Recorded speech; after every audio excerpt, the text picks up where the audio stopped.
कोई भी वादा करके काम नहीं करते हैं, वादा करके काम नहीं करते हैं, तो फिर क्या भरोसा रखें। अगर मेन चीज़ है कांग्रेस सरकार आ जाए तो हो सकता है बात पूरा करें। प्याज का भाव, टमाटर का भाव, इसका भाव, भाजी का भाव, आदमी परेशान उसके अंदर में। ऐसा हिंदू मुस्लिम में कोई लफड़ा नहीं है, सब भाई मिलजुल कर रहता है। वो सिर्फ लोगों को हिंदू मुस्लिम मंदिर मस्जिद के नाम पे लड़ाना चाहते हैं। सरकार रोजगार के बारे में नहीं सोच रही, स्वच्छता के बारे में नहीं सोच रही है, हॉस्पिटल कॉलेज यूनिवर्सिटी के बारे में नहीं सोच रही। अगर हिंदू प्राइम मिनिस्टर है, हिंदू प्रेसिडेंट है, हिंदू सीएम है, उसके बाद भी अगर हिंदू खतरे में, मैं बोलूँगा ऐसी सरकार को फिर सत्ता से उतर जाना चाहिए।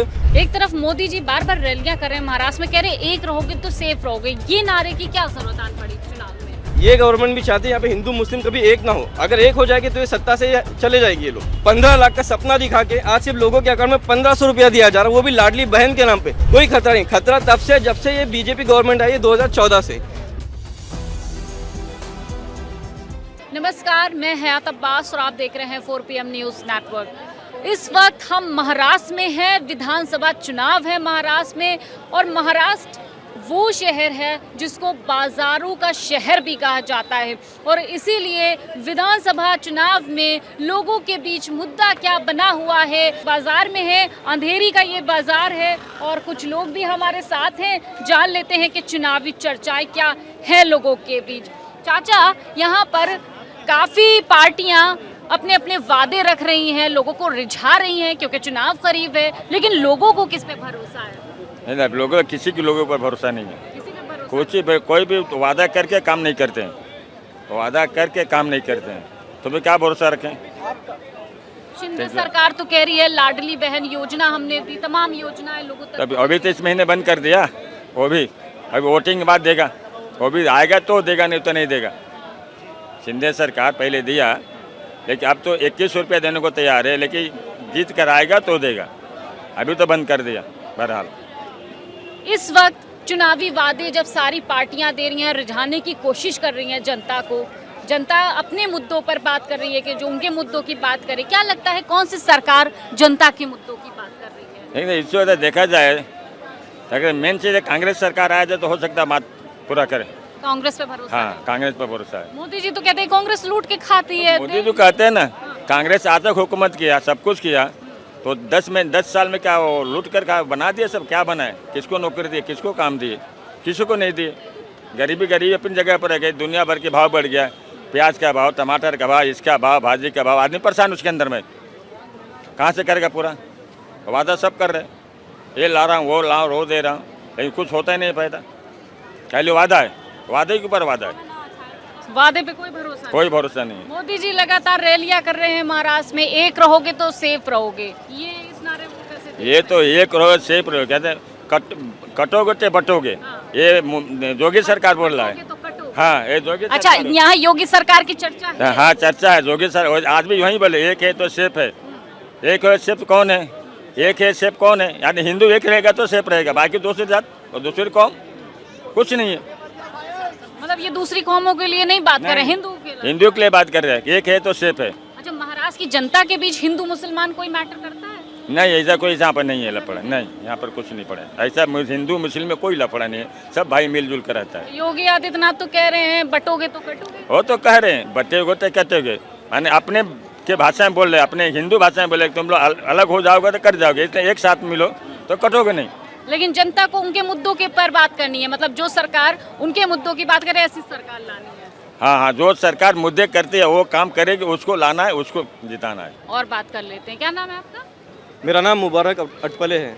मुबारक अटपले। देखिए, चाचा से भी हम बात कर रहे थे, वो कह रहे हैं कि सरकारों ने वादा बहुत किया है, लेकिन किसी ने वादे पूरे नहीं किए। और जो इलेक्शन का समय है, सारी पार्टियां वादे की पेशकश रख रही हैं लोगों के सामने। लोगों को किस पे भरोसा?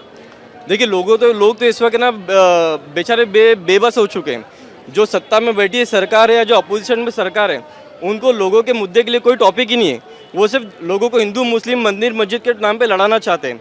और जो अभी नारा लगाया जा रहा है शिंदे सरकार या सेंट्रल गवर्नमेंट की तरफ से कि बटोगे तो कटोगे, ये सिर्फ लोगों को बेवकूफ़ बनाने के धंधे। ठीक है, यहाँ पे लोगों को रोजगार के लिए परेशानी है। सरकार रोजगार के बारे में नहीं सोच रही, स्वच्छता के बारे में नहीं सोच रही है, हॉस्पिटल कॉलेज यूनिवर्सिटी के बारे में नहीं सोच रही। अगर आप 10 साल पहले देखा जाएगा, 10 साल पहले के बाद अभी जो देखा जाएगा, काफ़ी लोग बेरोजगार हो चुके हैं। ये जो सरकार बैठी है सिर्फ और सिर्फ लोगों को बेवकूफ़ बना रही है। और ख़ास तौर पर मेरे हिंदू भाइयों को, मैं एक मुसलमान हूँ, हम मुसलमान कभी ये नहीं कहते हैं कि आपको बटोगे या कटोगे या हिंदू अलग हो या मुसलमान अलग हो। हम ये बोलते हैं कि हम सब इसी देश के नागरिक हैं और हमारी जिम्मेदारी कि हम देश को बचा के चले। लेकिन सत्ता में जो इस वक्त सरकार बैठी है वो हिंदुओं को ज़्यादा बेवकूफ़ बना रही है और हिंदुओं के दिमाग में ये डाला जाता है कि अगर आप मुसलमानों को सपोर्ट करोगे तो मुसलमान आपको काट देंगे। जबकि ये सोचने वाली बात है, हिंदुस्तान में मुसलमानों की तादाद बहुत कम है। मुसलमान ज़्यादा से ज़्यादा 17-18% है, वो मेजोरिटी मुस्लिम हिंदुओं की है। अगर हिंदू प्राइम मिनिस्टर है, हिंदू प्रेसिडेंट है, हिंदू सीएम है, उसके बाद भी अगर हिंदू खतरे में, मैं बोलूँगा ऐसी सरकार को फिर सत्ता से उतर जाना चाहिए और उन लोगों को मौका देना चाहिए जो यहाँ रह के ये दावा करे कि हमारे रहते पूरी देश की जनता सुरक्षित रहेगी यहाँ पे। बहुत सही बात बोली आपने, बहुत बड़ी बात है। एक तरफ मोदी जी बार बार रैलियां कर रहे हैं महाराष्ट्र में, कह रहे एक रहोगे तो सेफ रहोगे, ये नारे की क्या जरूरत आन पड़ी चुनाव में? अभी जो इससे पहले जो इलेक्शन हो चुका है महाराष्ट्र में, मोदी गवर्नमेंट को ये बात का पता चल चुका है कि पूरे हिंदुस्तान में लोग अभी जागरूक हो रहे हैं, लोगों को इनकी चाल समझ में आ रही है।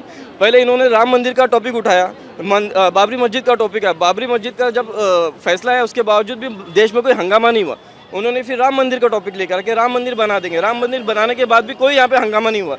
अयोध्या जो उनकी राम की जन्मभूमि थी, वहाँ से उनके कैंडिडेट हार चुके, वहाँ से उनके कैंडिडेट हार गए। इसका ये बहुत बड़ा सबूत है कि आजकल हिंदुओं को भी ये नहीं चाहिए कि अब हमसे धर्म के राजनीति करें। हिंदू हो या मुस्लिम हो या सिख हो या ईसाई, इस देश का हर नागरिक चाहता है कि यहाँ पे एक यूनिटी रहे, सारे देश के वासी एक मिलजुल के रहे, सारे धर्म के लोग एक साथ मिलजुल के रहे। कोई यहाँ पे धर्म के नाम पे बंटना नहीं चाहता है। और मोदी गवर्नमेंट हो या देश में महाराष्ट्र की सरकार, वो ये चाहते कि यहाँ पे ना फूट पड़ जाए। जैसे अंग्रेज आए थे, उन्होंने हिंदू मुस्लिम को बांट के रखा, वैसी ये गवर्नमेंट भी चाहते हैं यहाँ पे हिंदू मुस्लिम कभी एक ना हो। अगर एक हो जाएगी तो ये सत्ता से चले जाएगी ये लोग, इसके लोग किसी को मिल के रहना नहीं देना चाहते। बहुत बड़ी बात आप बोल रहे हैं कि मुद्दों के से भटकाने के लिए इस तरह से मोदी सरकार हो या शिंदे सरकार हो कर रही हो। ये कह रहे हैं हमने कई योजनाएं दी महाराष्ट्र के लोगों को, सबसे बड़ी योजना जो है लाडली बहन योजना काफ़ी चर्चाओं में है। जी, लाडली बहन योजना के बारे में तो मैं ये कहूँगा, लोगों को ये 10 साल पहले ये बोला गया था कि हर एक के अकाउंट में 15 लाख रुपए आएंगे। 15 लाख का सपना दिखा के आज सिर्फ लोगों के अकाउंट में 1500 रुपया दिया जा रहा है, वो भी लाडली बहन के नाम पे।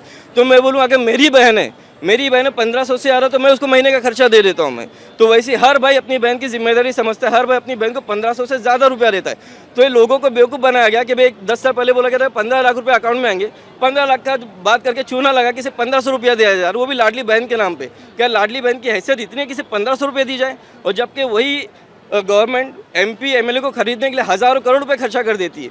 उनके जो दामाद हैं अडानी और अंबानी, ठीक है, उनको उन्होंने 1000 करोड़ से ज़्यादा रुपए माफ़ कर चुके। वो पैसा कहाँ से माफ़ किया जा रहा है? उनका माफ़ किया जाता है, यहाँ पे लोगों को टैक्स के नाम पे लूटा जा रहा है। देखिए, आपने बहुत सही बात बोली है, लेकिन यहाँ पर जो सब आ रहे हैं, चाहे वो राहुल गांधी हो चाहे मोदी हो, राहुल गांधी कहते हैं संविधान खतरे में है और महाराष्ट्र में आकर बार बार वो कहते हैं कि इस विधानसभा चुनाव में एक बार फिर से संविधान बचाने की लड़ाई है। इससे कितना इत्तेफाक रखते हैं?